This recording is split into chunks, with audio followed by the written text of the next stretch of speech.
She wasn't alone. The baby monitor had been picking up whispers for weeks, soft, rhythmic voices that always vanished the second we got close. But this time, when I stepped into her room, she was sitting up in bed, staring at the closet. The door was open just a crack, nothing but pitch-black darkness inside. "Lily?" I whispered. She didn't turn to me. Instead, she smiled, wide, too wide, like something was pulling her lips back, and then she giggled, whispering softly into the darkness, as if someone inside the closet had just told her a joke. I reached for the nightlight. And then, from behind the closet door, I heard it. A voice. A child's voice. "Come play with us." And I swear to God, the toys in her room moved. Now that you are interested in the story, let me tell it how it all happened from the beginning. Part 1, The First Toy. Title: Old toys keep appearing in my daughter's room. But they aren't hers. Hey everyone, I don't even know where to start. I need to get this off my chest because my wife is already looking at me like I'm losing it, and honestly, maybe I am. But I swear, something weird is happening in our new house. For context, my name's Michael, and my wife Sarah and I just moved into a quiet suburban neighborhood with our 4-year-old daughter, Lily. It's an older home, Victorian style, creaky floors, drafty windows, the kind of place people call charming when they mean needs work. But the price was unbeatable, and the backyard is big enough for Lily to play. It felt like a fresh start. But from the very first night, something felt off. The first toy. It started small. The morning after our first night in the house, I found a doll sitting on Lily's dresser. A porcelain one, old-fashioned, with a frilly dress and those glassy blue eyes that seem to follow you. I asked Sarah if it was hers, but she frowned and shook her head. "I'd never buy her something like that," she said. "That thing is creepy." Lily, however, seemed thrilled.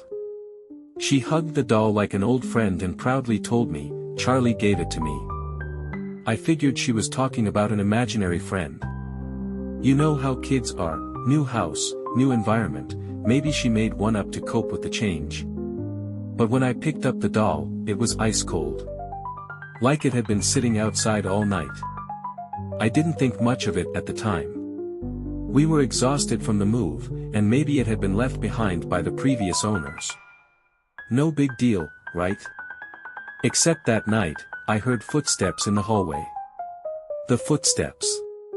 It was late, maybe around 2 a.m. I was half asleep when I heard it, a soft patter-patter against the wooden floorboards, just outside our bedroom. I assumed it was Lily. Maybe she was scared of the new house, wandering around. But when I peeked into her room, she was fast asleep, her little arms wrapped around that porcelain doll. I checked the hallway. Nothing. Then I heard it again, patter-patter-patter, coming from the stairs this time, as if someone was moving away from me. I stood there, frozen, listening as the sound faded into the living room. I wanted to wake Sarah, but I knew she'd tell me I was imagining things. So, like an idiot in a horror movie, I went downstairs alone. The living room was empty. The front door was locked. The only thing out of place was a single toy truck, sitting in the middle of the floor. A toy truck we didn't own. The collection grows. By the next morning, I had convinced myself I was just tired, that the house was settling, that the toy truck was another forgotten leftover from the previous owners. Then, a third toy appeared. This time, it was a stuffed bear, small, brown, missing an eye. I found it sitting right in the center of Lily's bed, like it had been placed there intentionally. I picked it up, turning it over in my hands. It smelled weird. Not dirty, not like dust, but like something old. Stale, like a closet that hadn't been opened in years. "Charlie gave me this one too," Lily chirped, climbing onto the bed. I tried to play it off. "Where did Charlie find these toys?" "He brings them from the walls," she said matter-of-factly. I stared at her. The walls? She nodded, like it was the most obvious thing in the world, then started brushing her doll's hair, completely unbothered. The doll moves. That night, I threw the doll into the closet. I wasn't ready to get rid of it. Lily loved the thing, but I couldn't stand those cold glass eyes staring at me every time I walked past her room. But around 3 a.m., I woke up to a noise. A soft, delicate thump. Like something had fallen over. I sat up, heart pounding, listening to the silence. Then came another sound, skrrt, the quiet scrape of something dragging against the floor. I grabbed my phone, using the flashlight to illuminate the room. Nothing. I checked the hallway. Empty. Checked Lily's room. And the doll was sitting in the middle of the floor. Right where I had not left it. The rolling truck. By now, I was convinced something was seriously wrong. But I hadn't told Sarah. I didn't want to freak her out. But last night, she heard it too. We were in bed when we heard the first noise. A clatter from Lily's room, followed by the soft shuffle of movement. Sarah groaned. "She's up again." "I don't think so," I said. The baby monitor was on the nightstand. I turned up the volume, just white noise. No movement. Then we both heard it. The distinct sound of a toy rolling across the floor. It came from the hallway. Sarah grabbed my arm. "Go check," she whispered. I didn't want to. Every instinct in my body screamed don't go out there, but I couldn't ignore it. I grabbed my phone, stepped into the hallway, and shined my light down the wooden floor. A toy truck was sitting at the end of the hall. And I swear to God, as I stood there, frozen. It rolled. On its own. Final update, for now. I grabbed the truck and threw it in the trash. Then I went back to bed and held Sarah, who didn't say a word but was definitely awake. We haven't talked about it yet. I think we're both hoping it was some weird coincidence, but I can see the way Sarah looks at Lily's room now. This morning, the truck was back, sitting neatly at the foot of Lily's bed. I don't know what's going on, but I can't shake the feeling that we're not alone in this house. And whatever is here, it wants to play. Cliffhanger for part 2. Tonight, I'm setting up a camera in Lily's room. If another toy appears, I need to see where it's coming from. I'll update soon. Wish me luck. Part 2, The Whispering Walls. Title, I set up a camera in my daughter's room. I wish I hadn't. Alright, Reddit. I promised an update, and I honestly don't even know where to start. Things have gone from weird to downright terrifying. I set up a camera in Lily's room last night, thinking I'd catch something, maybe her sleepwalking, maybe some weird house-settling noises. But what I actually saw, I don't even know how to explain it. Setting up the camera. After the incident with the rolling toy truck, I knew I had to get proof, or at least some kind of explanation. Sarah was still refusing to talk about it, but I could tell she was scared. She double-checked all the doors and windows before bed, something she never did before. I didn't tell her about the camera. I don't know why, I just didn't want to freak her out more than she already was. Lily, of course, was completely unbothered. She kissed her creepy porcelain doll goodnight, whispered something to it, which was unsettling on its own, and curled up under her blankets. I positioned the camera on her bookshelf, angled toward the bed. If someone, or something, was putting those toys in her room, I was going to catch it. I thought I was being logical. Rational. That maybe I'd find a perfectly normal explanation for all of this. I was so wrong. The baby monitor. Sometime around 2 a.m., I woke up to a sound. It wasn't the usual creaks of the old house, or even the sound of footsteps. It was whispers. At first, I thought it was Sarah talking in her sleep, but when I turned over, she was out cold. Then I realized, it was coming from the baby monitor. It was on the nightstand, the small red light blinking softly. But instead of Lily's usual soft breathing, I heard voices. Not just one. Multiple. I sat up, my stomach twisting into a knot. The voices were hushed, murmuring too low to make out words, but the cadence was unmistakable. It sounded like a conversation. I grabbed the monitor and pressed the volume up. That's when I heard it. A child's voice. Lily's voice. She was whispering back. The video footage. My hands were shaking when I opened the baby monitor app on my phone. The night vision feed flickered to life, showing Lily curled up in bed. But something was wrong. She wasn't asleep. She was sitting up, facing the corner of the room. The doll was in her lap. And she was nodding, like she was listening to someone. There was no one there. I froze, staring at the screen, my breath caught in my throat. Then, without warning, Lily tilted her head back, eyes wide. And smiled. Not a sleepy, childlike grin. Not a dreamy, half-awake expression. It was too wide. Too still. And then, the camera cut to static. The drawing. I must have dozed off at some point, because the next thing I knew, it was morning. Sarah was shaking me awake, looking pale. "Michael," she whispered. "Come see this." Still groggy, I followed her down the hall to Lily's room. She was sitting on the floor, scribbling furiously with a red crayon. When she saw me, she grinned. "Look, Daddy." I drew me and Charlie. I took the paper from her tiny hands. The drawing showed a stick figure version of Lily holding hands with another child. That part didn't creep me out. What did? The third figure standing behind them. It was much taller. Almost twice their size. Just a black, scribbled shadow with two hollow eyes. The man in the walls. "Who's this, sweetheart?" I asked, keeping my voice steady. "That's Charlie," she said, pointing to the boy. "And, the other one?" Lily's smile faltered. She suddenly seemed unsure, like she was struggling to remember something. Then, in a small voice, she whispered. "He's the man in the walls." Sarah made a noise like she'd been punched in the gut. Lily just went back to coloring. The camera footage. I didn't tell Sarah about the baby monitor.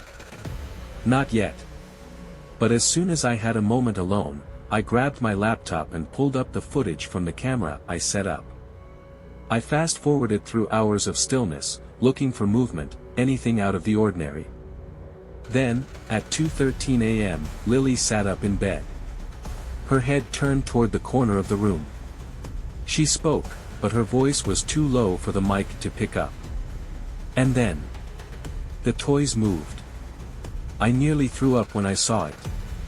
At first, it was subtle, the doll's fingers twitching, the stuffed bear shifting slightly. But then, the jack-in-the-box on her dresser turned toward the bed. I don't mean it fell over. I mean it rotated on its own, facing Lily.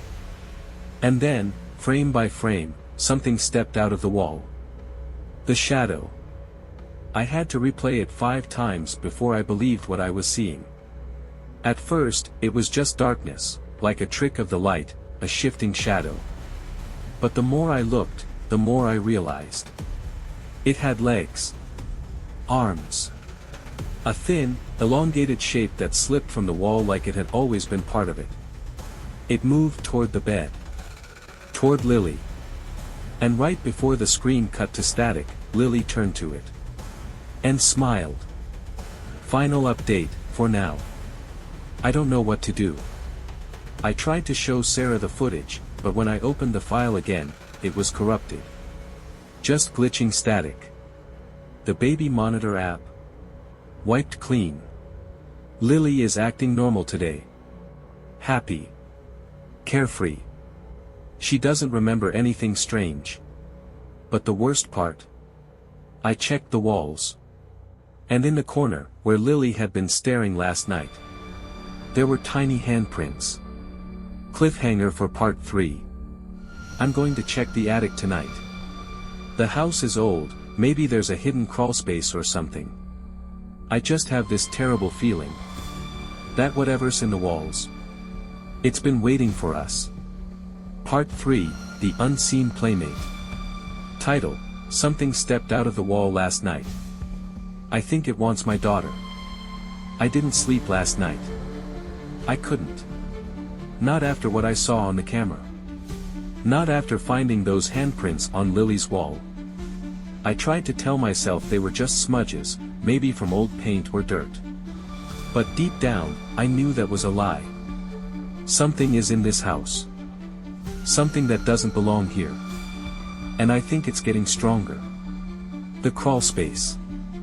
After seeing the footage, I decided I had to check inside the walls. I know how crazy that sounds, but I needed to make sure there wasn't some kind of hidden space, an attic, a crawl space, something that could explain what I saw. I grabbed a flashlight and a screwdriver, determined to find out where that thing came from. There's an old vent in Lily's room, right near the spot where the handprints were. I unscrewed the cover, expecting maybe old insulation or dust. Instead, I found something worse. A wooden box, pushed deep inside. It was covered in dust, the lid warped from years of neglect. My hands were shaking as I pulled it out and set it on the floor. Sarah was downstairs making breakfast, and Lily was watching cartoons, so I was alone when I opened it. Inside were toys. Not just any toys. The same ones that have been appearing in Lily's room. The same Jack-in-the-Box, the same stuffed bear missing an eye. They looked newer than they should have. But at the very bottom of the box, beneath the toys, there was something else. A Polaroid photo. It was old, the edges yellowed, the surface slightly warped. But the image was clear enough. It showed a boy, maybe 5 or 6 years old, sitting on the floor of a room that looked eerily similar to Lily's. He was holding a stuffed bear. The same bear. And standing behind him, barely visible in the dim lighting, was a tall, thin shadow. Watching him. Charlie's room. I took the box downstairs and showed it to Sarah. I expected her to tell me I was being ridiculous, that the toys were just old junk left behind by previous owners. But when she saw the picture, she went pale. "Michael, we need to find out who lived here before us." I didn't need convincing. While Sarah put Lily down for her nap, I started digging. I pulled up property records, old newspaper clippings, anything I could find about the house. That's when I found it. 36 years ago, this house belonged to a family called the Parkers. They had one child. A little boy named Charlie Parker. The same name Lily keeps saying. The same name she whispers at night. The missing child. I kept reading, my pulse pounding. According to the articles, Charlie went missing when he was 6 years old. One night, his parents tucked him into bed. By morning, he was gone. No sign of forced entry. No footprints leading away from the house. Just vanished. The police searched for months. They dragged the lake. Questioned neighbors. Tore the house apart. They never found him. But the strangest part? His mother insisted, until the day she died, that Charlie never left. "He's still here," she told reporters. "He just doesn't know how to move on." The man in the hallway. By now, I was spiraling. The toys, the whispers, the figure in Lily's room, was it Charlie? Was he still here? Or was something else pretending to be him? I didn't know what to believe, but I knew I had to check the attic.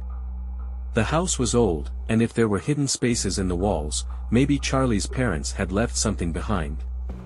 So last night, after Sarah and Lily were asleep, I climbed up to the attic alone. The space was cramped and dusty, filled with the usual junk, old furniture, boxes of forgotten belongings. But then I saw it. A door. Not a full-sized one, more like a small wooden panel, built into the far wall, barely visible beneath years of dust. I crawled toward it, heart pounding. The wood was soft, rotten, like it hadn't been touched in decades. I gripped the handle and pulled. It slid open. Behind it, there was nothing but darkness. A deep, hollow space between the walls. I raised my flashlight. And someone ran past the opening. The reflection. I nearly fell backward, scrambling away from the hole. My breath came in short, panicked gasps. There was something in there. Something that moved. I shone the light into the space again, but it was empty now. Just an old, forgotten crawlspace. But before I could close the panel, I noticed something. A mirror. A small, dirty mirror, propped against the inside of the wall. And in the dim reflection, I swear to God, I saw a child staring back at me. Final update, for now. I don't know what to do. Sarah is finally starting to believe me, but I don't think she understands how serious this is. She thinks we just need to clean the attic and throw away the toys. She doesn't know about the crawling thing in the walls. She doesn't know about the reflection in the mirror.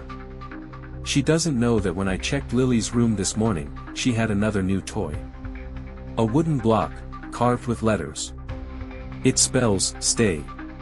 Cliffhanger for part 4.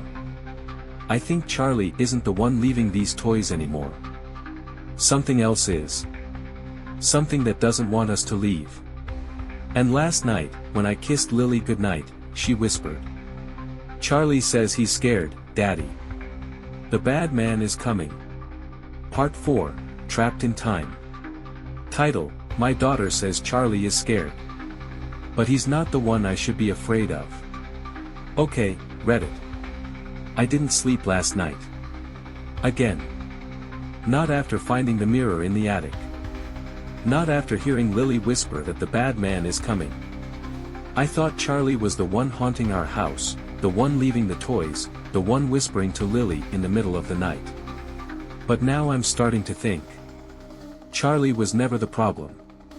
He was the warning. The locked room. After Lily's creepy bedtime confession, I told Sarah everything. The toys. The attic. The reflection. The thing that ran past the opening in the walls. She didn't believe me at first. But when I showed her the photo of Charlie Parker, the one I found in the wooden box, the same boy Lily has been talking about for weeks, she went quiet. Then she said something that made my blood run cold. Michael, I locked the front door last night before bed, right? I nodded. Then why was it standing open this morning? The research. That was it. We were done pretending this was all in our heads. We spent the rest of the day digging through everything we could find about this house. I called the local historical society, pretending to be a journalist working on an article about missing children. They sent me an old real estate listing from the 1980s, back when the house was first put on the market after the Parker family moved out. And that's when I saw it. The floor plan. A detailed blueprint of the house, printed in faded black ink.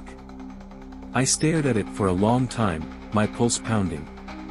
Then I pulled out a modern floor plan, the one from when we bought the house. The two layouts were different. There was an extra room on the old blueprint. One that doesn't exist anymore. The hidden room. It should have been right next to Lily's room, a small, windowless space connected to the attic by a narrow passage. But when we measured the house, that part of the floor plan didn't match up. The room wasn't there. It had been sealed off. We found the wall where the door should have been, just smooth drywall, perfectly painted over. No seams, no hinges, nothing. Sarah wanted to call someone. A contractor, a priest, anyone. But I wasn't thinking straight. I grabbed a hammer. And I started tearing down the wall. The rotting room. The moment I broke through the drywall, the smell hit me. Rot. Not like food or garbage. It was old. Stale. Like a coffin that had been shut for too long. I gagged, pulling away chunks of drywall, coughing through the dust. Sarah stood behind me, gripping my arm, her face pale. And then we saw it. A door. Old. Wooden. The paint was peeling, the wood swollen from years of moisture. There was no doorknob, just a rusted keyhole, as if it had been locked from the inside. I turned to Sarah. Charlie's mom said he never left. She nodded, her face white as a sheet. What if he was never missing? The scratches. We didn't open it. Not yet. We just stared at it, both too afraid to move. And then Sarah pointed to something I hadn't noticed. Scratch marks. Deep, ragged scratches gouged into the bottom of the door. They weren't random. They were words. A child's frantic, uneven scrawl, written in long, desperate strokes. Let me out. The baby monitor. That night, I refused to leave Lily alone in her room. I slept on the floor beside her bed, the baby monitor clutched in my hand. Sarah stayed awake downstairs, watching the wall where the hidden door was, like she was afraid it might open on its own. Sometime around 3 a.m., I heard it again. The whispers. But this time, they weren't coming from the baby monitor. They were in the walls. Sarah must have heard them too, because she came flying up the stairs, clutching a flashlight. Michael, she started, but then stopped. We both stared at Lily's closet. It was open. And inside, sitting neatly on the floor, was a new toy. A wooden spinning top, carved with tiny, shaking letters. HELPME. The final warning. I didn't touch it. I just stared at it, my stomach twisting into knots. Lily sat up in bed, rubbing her eyes. Daddy, she mumbled sleepily. I turned to her. Where did this toy come from, sweetheart? She blinked, then smiled so brightly. Charlie gave it to me. I swallowed hard. And, what about the bad man? Is he still coming? Lily's smile faltered. She looked down at the toy in her hands, running her little fingers over the carvings. Then she whispered, he's already here. Final update, for now. I don't know what to do. We're leaving the house tomorrow. I don't care how much we lose in selling it, I don't care if people call us crazy.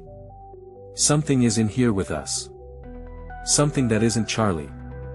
And tonight, when I checked Lily's drawings again, I saw something new. A picture of our family. Me. Sarah. Lily. And the man standing behind us. But this time, Lily had drawn his face. His mouth was too wide.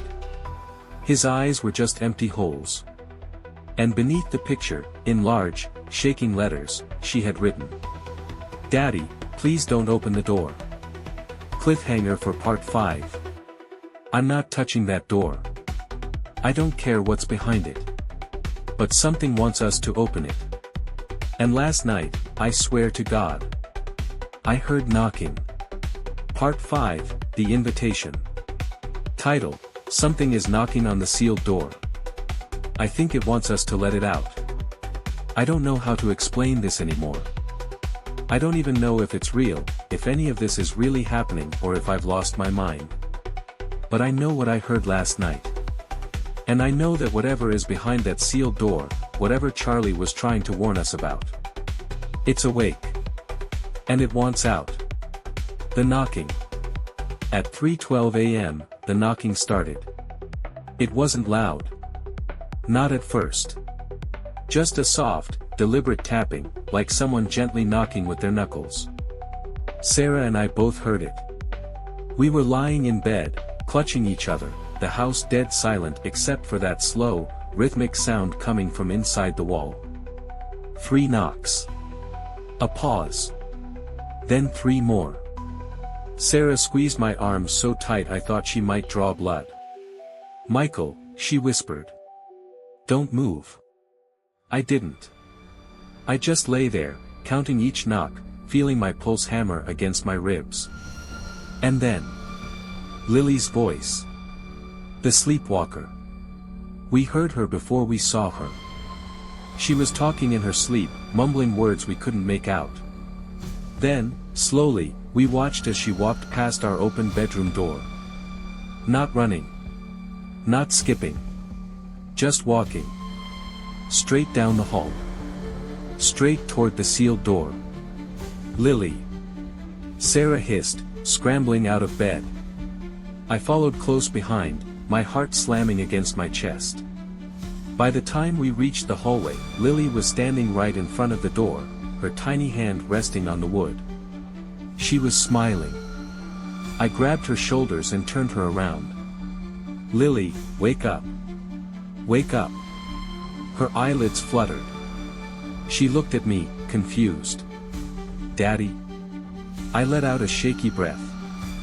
You were sleepwalking, sweetheart. You scared us. But she didn't seem scared. She didn't even seem surprised. She just tilted her head slightly and whispered. He said I could let him out now. The pictures are changing. The next morning, I tore down every picture Lily had drawn in her room. Every single one. Because they weren't the same as before. Before, the drawings were simple. Stick figures. Smiling faces. Now they were detailed. And the man, the tall man with the empty eyes, was no longer just a shadow behind us. He had a mouth now. A wide, gaping, black hole of a mouth, filled with rows and rows of teeth. The phone call. I spent the entire morning on the phone with anyone who would listen. I called a contractor, but the second I told him about the hidden room, he refused to come. Sir, I'm not messing with that kind of thing. I called a priest. He said he would pray for us. But when I asked him to come bless the house, there was a long silence before he muttered, I can't help you. Finally, I called the previous owners. A woman answered. Her voice was soft, wary. Hello.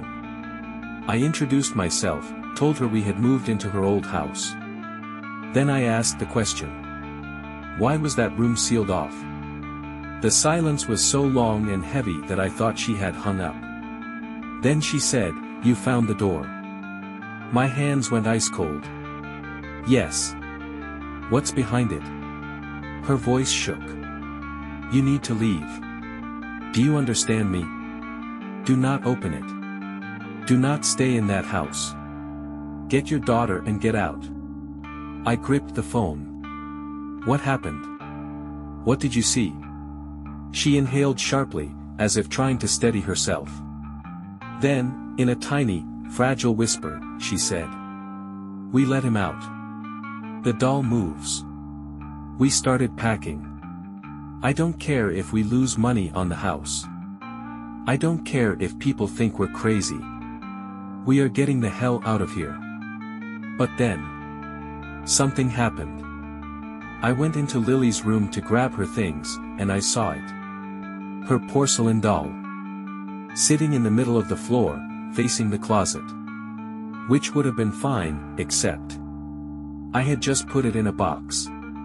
And now it was sitting there, hands resting on its lap, its tiny painted lips curved into a smile. I picked it up, my breath coming fast. Lily walked in just as I turned it over.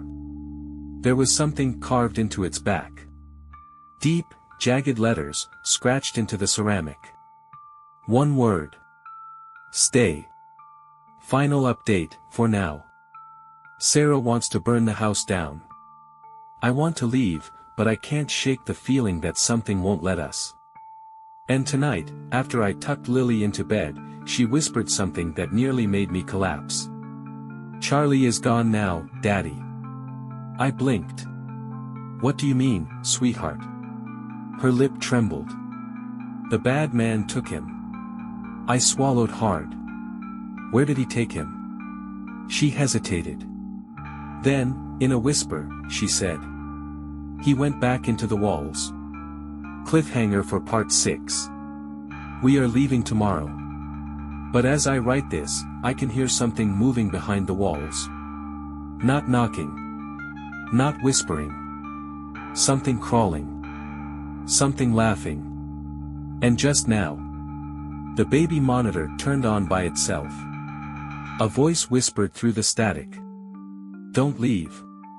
You belong to me now. Part 6, The Missing Child. Title, We Tried to Leave the House. It won't let us. I woke up this morning with the absolute conviction that today was the day we would finally leave this place behind. Sarah and I had spent the entire night wide awake, lying in bed with our daughter between us, barely speaking, barely moving, as if any sudden movement would shatter the fragile illusion of safety we were desperately clinging to. The air in the house had changed. It had grown heavier, pressing down on us with an unseen force, thick with something I could only describe as presence. It was no longer just an old house filled with strange noises and unsettling history. It was alive, aware of our fear, feeding off of it. We had packed everything the night before, stuffing suitcases haphazardly with clothes, important documents, and whatever valuables we could grab in a panic. By morning, we were exhausted, but we didn't dare delay any longer. As soon as the first hint of daylight crept through the curtains, we gathered our things, bundled Lily in a coat even though it wasn't cold, and practically ran for the car. Sarah threw the last suitcase into the trunk while I strapped Lily into her car seat. My hands were shaking, my breath coming out in uneven bursts, but I kept repeating to myself that all we had to do was get on the road. Once we were out of this cursed house, once we were miles away, none of this would matter. Sarah climbed into the driver's seat, gripping the steering wheel with white-knuckled determination. She turned the key in the ignition. The engine coughed once, sputtered, and then fell silent. She tried again. The key twisted, the dashboard lights flickered weakly, but the car wouldn't start. Sarah turned to me, her voice barely a whisper. "Michael, it won't turn on." I exhaled sharply, forcing myself to stay calm. "It's fine," I lied, even though my chest was tightening with something dangerously close to panic. "Maybe the battery's dead. Let me check under the hood." I stepped out of the car, the early morning light doing little to lift the suffocating sense of dread that had wrapped itself around me. I popped the hood, expecting to see something obvious, a disconnected wire, corrosion on the battery, anything, but everything looked fine. Except for one thing. The engine was cold. Not just cool from sitting overnight, but frozen. I touched the metal, and it burned my fingertips with an unnatural chill, as if it had been left in the dead of winter instead of a mild autumn morning. My breath came out in a fog, even though the air around me wasn't cold. Then I heard it. The sound of a door creaking open behind me. I turned slowly, dread pooling in my stomach like ice water.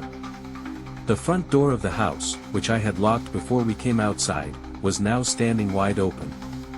And just beyond the threshold, in the dimness of the hallway, I saw a tall figure standing motionless, watching us. I couldn't make out its features, couldn't tell if it was even human. It was just a silhouette, a presence that radiated something I could only describe as wrong. I felt an overwhelming urge to look away, to pretend I hadn't seen it, but I couldn't move. Sarah's voice snapped me out of my trance. "Michael, get in the car. Now." I turned back toward the vehicle, intending to obey without hesitation. But when I reached for the door handle, I felt something strange. The cold had spread. The door was covered in a thin layer of frost. The windows had begun to ice over from the inside. The car wasn't just refusing to start. It was being claimed. I looked back at the house, but the figure was gone. The door, however, remained open. An invitation. A challenge. The journal in the attic. We had no choice but to return inside. It wasn't just the car. The air itself seemed to push us back, an unseen force guiding us toward the house like we were on puppet strings. I told Sarah to stay with Lily in the living room while I went back upstairs. I had one last idea. If we couldn't leave, if we couldn't escape, then I needed to understand what we were dealing with. I climbed the attic ladder with the same feeling one has in a nightmare, where every step forward brings you closer to something you don't want to see but can't turn away from. The hidden room was just as I had left it, a rotten mattress, an old chair, dust covering the floor like a blanket of decay. But this time, I noticed something new. A small, leather-bound notebook resting on a wooden desk against the far wall. I picked it up carefully, as if touching it too roughly might awaken something inside. The pages were filled with frantic, uneven handwriting, a child's handwriting. It was Charlie's journal. I flipped through the pages, my hands trembling as I read. Mommy says I should stay in my room when Daddy gets angry. I like my toys. The bad man doesn't like my toys. He tries to take them away. Sometimes, when I sleep, I hear him moving in the walls. The deeper I read, the more my stomach twisted. Charlie hadn't just been a lonely child with an overactive imagination. He had been terrified. He had written about a man who lived inside the house with them. Not his father. Not a stranger. Someone else. Someone he called the Whisper Man. The last entry was nearly unreadable, the letters shaky, uneven, scrawled in desperate urgency. Mommy and Daddy are gone. The bad man says he needs a friend. He says I should come play forever. I don't want to play. He's in the walls again. He's coming. I was gripping the notebook so tightly my knuckles turned white. I couldn't breathe. Charlie had never run away. He had been taken. Lily is missing. I ran downstairs, nearly tripping over myself as I reached the living room. Sarah was standing by the fireplace, her face completely drained of color. She pointed to the floor, where every single toy we had ever found was now neatly arranged. They weren't scattered. They weren't randomly placed. They were positioned in a perfect circle. And in the center, sitting as if it had been carefully placed there, was Lily's stuffed bear. The one she had in her arms when we put her to bed last night. My body went cold. I turned toward the staircase and sprinted up, taking the steps 2 at a time, my pulse roaring in my ears. I burst into Lily's room.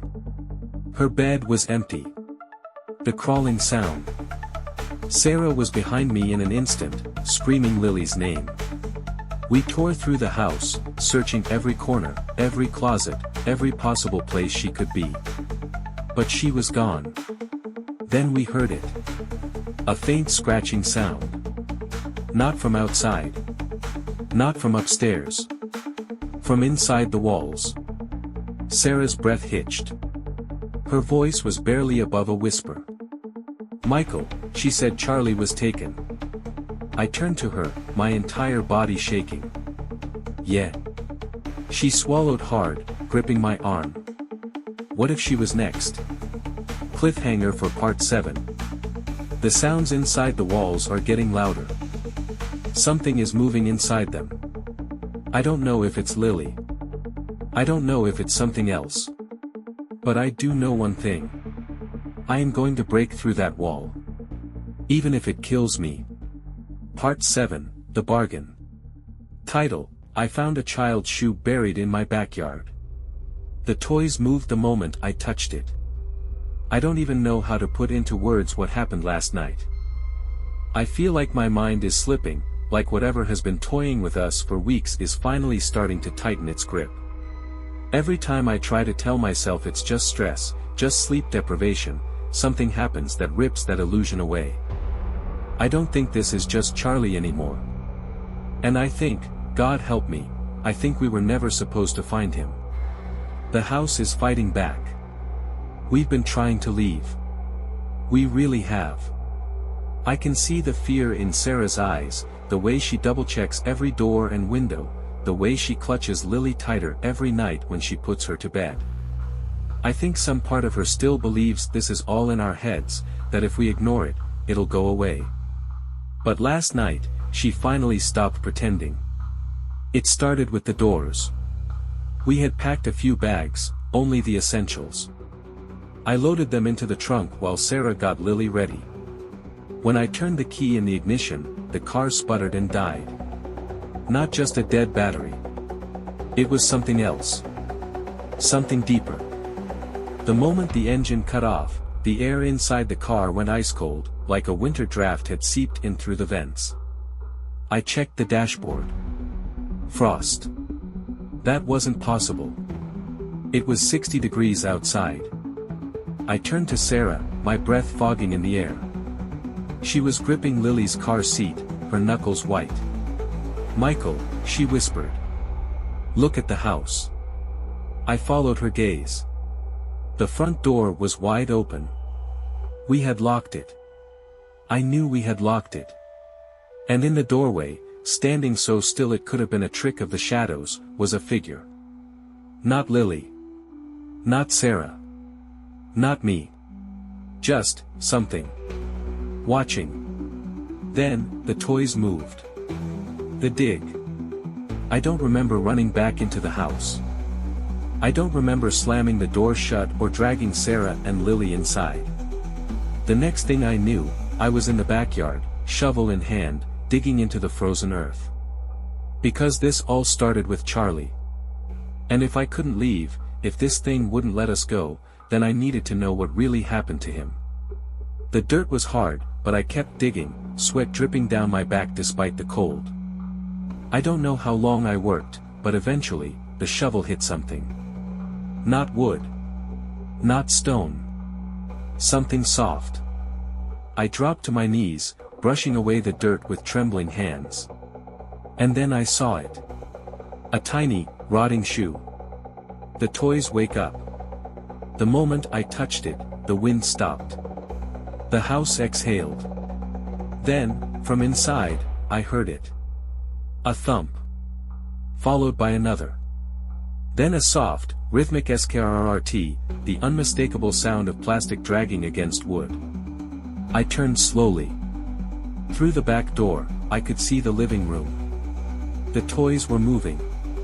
The jack-in-the-box on the coffee table began to turn. The stuffed bear, the wooden blocks, the porcelain doll, each of them trembling, shifting on their own. The blocks tumbled onto the floor, landing in a straight line. One word. Mine. Then, a whisper. Right behind me. Give him back. The reflection. I must have blacked out, because the next thing I knew, Sarah was shaking me awake. I was inside, lying on the couch, my head pounding. "Michael," she whispered, her voice tight with panic. "Look." She pointed to the hallway mirror. Lily was standing in front of it, staring at her reflection. But something was wrong. Her reflection wasn't moving. It was smiling. Sarah bolted toward her, yanking her away from the glass. Lily whimpered, confused. "Mommy, stop." But Sarah wasn't looking at her. She was looking at the mirror. Because where Lily had been standing, the reflection of a boy still remained. The bargain. I don't know how to fight this. I don't even know what we're fighting. But I think I finally understand. Charlie was never haunting this house. He was trapped here. And whatever was keeping him here, whatever left that message, whatever has been watching us, moving the toys, whispering through the walls, it wants something. Sarah doesn't want to hear it, but I know what I have to do. Tonight, I'm going back to the backyard. I'm going to keep digging. Because I have a terrible, gut-wrenching feeling that Charlie was never buried alone. And if I don't give it what it wants, it's going to take Lily instead. Cliffhanger for part 8. I don't know what I'll find. I don't know if I'll come back. But the house is humming now, a low, hungry vibration in the walls. And when I kissed Lily goodnight, she whispered. Charlie says it's almost over. Part 8, The Forgotten Child. Title, I dug up the backyard. Now I know the truth. I don't even know how to begin this, or if putting these words down will even make a difference anymore.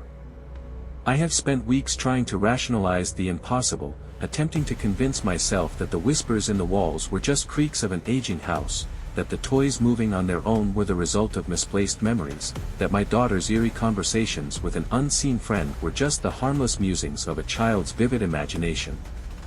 But now, after everything that has happened, I know better. The truth was never hiding from us. It was there all along, clawing at the edges of our reality, waiting for us to notice. And last night, I finally saw it for what it really was. This is my final update. I don't know how much longer I have, but if I disappear, if my family disappears, I need someone to remember what happened here. Because whatever was in that house, whatever still lingers, it never forgets. And it never lets go. The final dig. I don't think I fully understood the weight of my own actions when I made the decision to go back into the yard and finish what I started. Somewhere, deep down, I must have known that whatever had taken hold of our home, of our lives, would never release us until I uncovered the truth it had buried. Sarah had already put Lily to bed, her exhausted body curled up beneath the blankets, clutching that eerie porcelain doll to her chest as though it offered her comfort rather than fear. My wife was still shaken from our failed attempt to escape, her hands trembling as she locked and relocked the doors, checking and double-checking that nothing, not the shadows, not the whispers, not the unseen presence that lurked just beyond our sight, could creep in again. I didn't tell her what I was about to do. I didn't have to. Stepping out into the cold night air, I felt an unnatural stillness settle around me, as though the entire house had stopped breathing, as though the world itself was watching me with silent anticipation. I walked to the spot where I had already unearthed that first, tiny shoe, its fabric so old and rotted that it had nearly disintegrated in my grip, and I started digging again, my hands shaking as I forced the shovel deeper and deeper into the frozen soil. Minutes passed, maybe hours, as I tore through layers of earth, my breath coming in ragged gasps, my pulse pounding like a drum inside my skull. Then, just as I was beginning to wonder if I had lost my mind completely, the shovel hit something hard. At first, I thought it was just another rock or maybe the root of one of the old trees that lined the yard, but when I reached down and brushed away the loose dirt with my fingers, I felt it. Not wood, not stone, but something else entirely. Something softer. Something sickeningly familiar. Bone. The house awakens. I don't know how long I knelt there, staring at the skeletal remains, unable to process the horror of what lay before me. The tiny ribcage was partially collapsed, the fragile bones tangled in the roots that had grown around them, as though even the earth itself had tried to consume the evidence of what had been buried here. Charlie. I had found him. And yet, as much as I wanted to believe that this discovery meant an end to our nightmare, that finding his remains would somehow break whatever spell had been cast upon our home, I couldn't shake the overwhelming sense of wrongness that filled the air. Because this wasn't just a grave. It was a mass grave. With a growing sense of dread, I kept digging, my hands now clawing at the soil, my breath coming in uneven gasps as I uncovered more. Another tiny ribcage. Another skull. And then another. There weren't just one or two bodies buried beneath our house. There were dozens. All of them children. All of them lost. Forgotten. Devoured by something that was never supposed to exist. The moment I realized the scope of what I had uncovered, the air around me changed. The house exhaled. Then, from inside, I heard it. A low, rhythmic creaking, like wood groaning beneath the weight of something heavy. Then a shuffle. A quiet, deliberate dragging sound, followed by the faintest, most delicate click. I turned toward the house, my breath freezing in my throat. Through the window, I could see the living room. And inside, the toys, every single one, were moving. The jack-in-the-box on the coffee table began to turn on its own, its metal crank spinning in slow, deliberate circles. The stuffed bear that had appeared on Lily's bed days ago sat upright, its head lolling unnaturally to one side, its empty eye socket staring straight at me. The wooden blocks, the rusted toy cars, the porcelain dolls, all of them were trembling, shifting, realigning into something else. And then, one by one, the blocks tumbled to the floor. They arranged themselves into a single word. Mine. A whisper brushed against the back of my neck, so close I could feel it. Give him back. The reflection. I don't remember running inside. I don't remember the sensation of my feet pounding against the hardwood floor or the way my hands shook as I reached for the door.